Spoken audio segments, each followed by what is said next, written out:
Hello! Welcome to Fork in the Road. This is favorite part of the Keister Nature Trail because there's a literal fork in this road, an actual fork in the trail.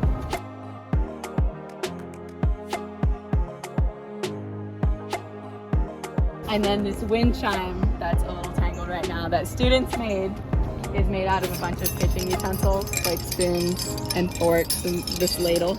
Thank you so much to Vine and Fig for helping us just really reestablish this overgrown trail that hasn't been used in years. Kathy from Vine and Fig was able to round up a bunch of JMU volunteers from Give, and we spent like 4 hours one Saturday in April just tearing all of the weeds out and creating a whole new set of trails so that it's actually a loop. You come in by the entrance sign in the front of the school, leave by the track. And I know me personally in art class, we've been here for 3 weeks learning all different types of art that you can make in nature, like fairy gardens, sculptures. We've been building forts.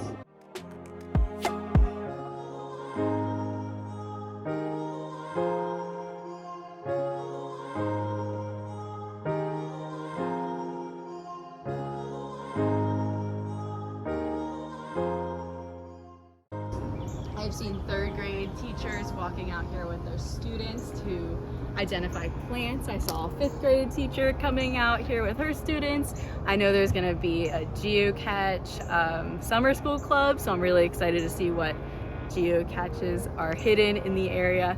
But it's just been so much fun to see students collaborate with each other and explore and educate each other about nature and all of the amazing creatures that live here.